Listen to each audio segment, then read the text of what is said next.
Bienvenue dans les enquêtes du Nouveau Détective. Le Nouveau Détective, premier magazine d'enquête sur les grands faits divers, et Engel présente Folle de jalousie, elle poignarde son ex. Une enquête d'Axel Vigneux. Non mais ça va pas se passer comme ça. Ce connard, il va me le payer. Ce 26 novembre 2020, Norma Escobar arrive en trombe devant le 19 de la Calle Torreón à Sencenia, une banlieue chic de Tolède en Espagne. Elle est d'une humeur massacrante. Tout à l'heure, en allant récupérer ses deux filles à l'école, elle a appris que son ex-mari ne se donnait même plus la peine de les accompagner. Cela fait plusieurs jours qu'il demande à un de ses copains de le faire à sa place. Pour mieux batifoler avec sa nouvelle conquête? Dans l'esprit surchauffé de Norma, cela ne fait aucun doute. Regard noir, petites lunettes rectangulaires sur le nez et longs cheveux blonds dénoués, la voilà qui file vers la maison dans le claquement décidé de ses talons hauts. Ça va chauffer. Javier et elle ont beau être divorcés depuis maintenant plus d'1 an, Norma, une Argentine au tempérament volcanique, souffre de jalousie maladive. Et ce jour-là, elle est déterminée à tirer tout cela au clair. Comme elle a conservé un double de ses clés de leur ancienne maison, dans laquelle Javier vit toujours, à quoi bon s'annoncer ou sonner? Non, elle ouvre la porte, la rage au ventre et les poings serrés. Depuis que Javier a demandé le divorce et l'a contraint à faire ses valises, elle ne décolère pas. Après avoir vécu ici ses plus belles années, elle a dû s'installer dans un quartier voisin. Moins bien, forcément. Idem pour son appartement. Petit, mal fichu et beaucoup moins confortable. Comme tout globalement dans sa nouvelle existence. Jusque-là, le salaire de son conjoint lui assurait une existence douillette. Elle doit désormais se contenter d'une maigre pension mensuelle et va devoir trouver du travail. Ses filles ne viennent chez elle qu'un week-end sur 2. Le reste du temps, elles sont chez leur père. Bref, Norma donnerait tout pour revenir en arrière et sauver son mariage. Le problème, c'est que Javier a beau l'accepter dans son lit de temps en temps, il n'a pas du tout l'intention de se remettre en ménage avec elle. D'autant qu'en cet automne 2020, il vient de rencontrer une autre femme. Norma a vu juste. C'est bien pour passer davantage de temps avec sa rivale que Javier a demandé ces derniers jours à l'un de ses vieux amis de conduire ses filles à l'école. Une initiative que l'épouse délaissée vit comme l'affront de trop. Ce 26 novembre 2020, elle est prête au clash. Javier, qui a effectivement passé la nuit avec Dwayne, sa nouvelle copine, voit Norma arriver de la fenêtre de sa chambre à l'étage. Il prévient sa compagne. Oula, mais c'est Norma, là.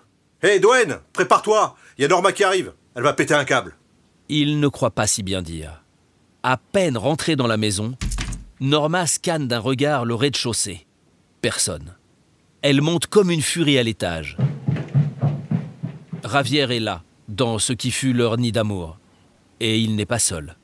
L'autre est avec lui. Qui c'est celle-là? Et qu'est-ce qu'elle fout ici? Écoute, Norma, calme-toi, hein. Tu vas pas me faire une scène, là. Alors c'est comme ça. Tu me jettes comme une merde et maintenant tu passes du bon temps avec ta pute pendant que je m'occupe des gosses? Dwayne n'a rien à voir dans cette histoire, alors laisse-la tranquille, hein, je te prie. Tu crois que je vais la laisser se faire baiser dans mon lit sans rien faire? Javier n'est pas un homme violent.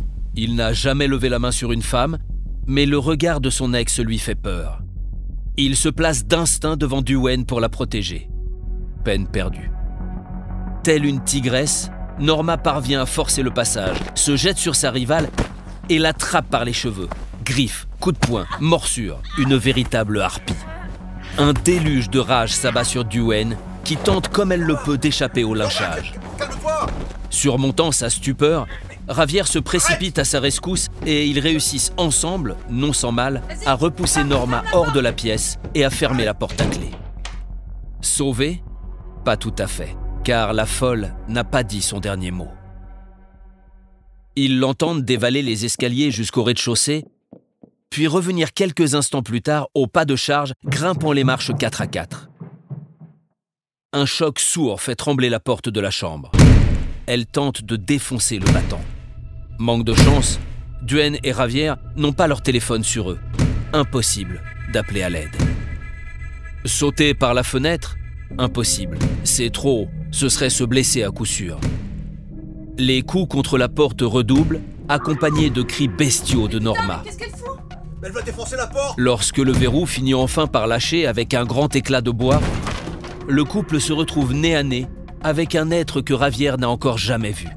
Les veines du cou gonflées par la fureur, Norma brandit un couteau de cuisine dans chaque main. Elle se jette en direction de Javier, le père de ses enfants, et lui porte une série de coups de lame à la poitrine et à la gorge. Des flots de sang jaillissent des plaies.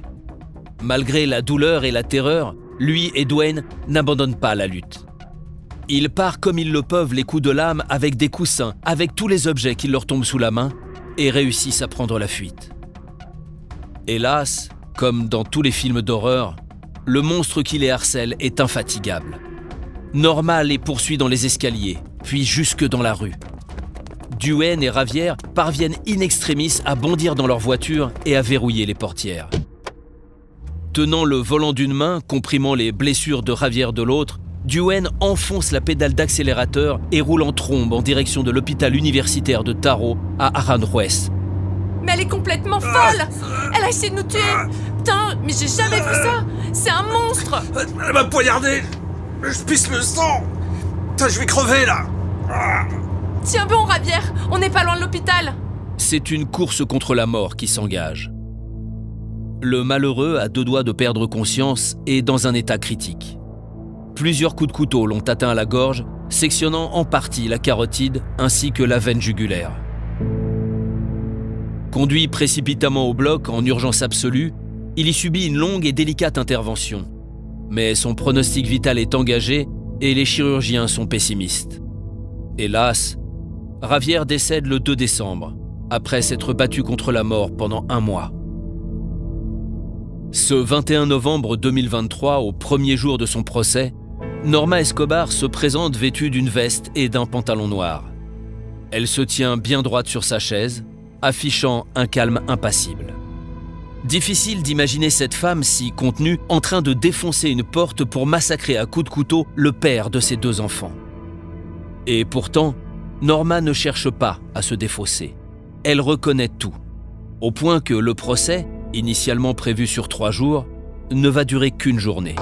Le temps pour le procureur de faire avouer à l'accusé la totalité des faits qui lui sont reprochés. Avez-vous enfoncé la porte pour entrer de force dans la chambre de votre ex-mari? Oui. Avez-vous attaqué votre ex-époux avec les couteaux que vous avez pris dans la cuisine? Oui. L'avez-vous menacé en disant « Je vais te tuer » ? Oui. L'avez-vous poignardé à plusieurs reprises? Oui. Aviez-vous l'intention de le tuer? Oui. Norma s'exprime d'une voix monocorde dans laquelle ne perce aucune émotion. C'est à se demander si elle comprend réellement ce qu'elle a fait. D'autant qu'elle a beau assumer ses responsabilités, elle n'esquisse pas le moindre début de regret ni d'excuse. Pas un mot pour ses filles, qui n'ont pas eu la force de venir assister au procès. Dwayne, encore traumatisé, a également refusé de se déplacer pour témoigner. Après 1 heure de délibération, le verdict est tombé. Norma Escobar est condamnée à 14 ans de réclusion, une peine plutôt clémente compte tenu de la gravité des faits. Elle quitte la salle d'audience encadrée de plusieurs policiers, du même pas d'automate qu'elle avait à son arrivée. Il semblerait que depuis sa crise de démence meurtrière, elle n'ait jamais retrouvé toute sa tête. Vu la vie qui s'annonce pour elle ces prochaines années, mieux vaut qu'elle ne revienne pas tout de suite à la raison. Pour ne rater aucun épisode, abonnez-vous à notre podcast sur votre plateforme d'écoute et retrouvez tous les mercredis nos enquêtes dans le magazine Le Nouveau Détective. Nos podcasts et nos enquêtes sont également disponibles sur lenouveaudétective.com. Si l'affaire n'a pas encore été jugée ou venait à passer en appel, nous rappelons que les protagonistes bénéficient toujours de la présomption d'innocence. Les noms et prénoms de certains personnages sont susceptibles d'avoir été modifiés.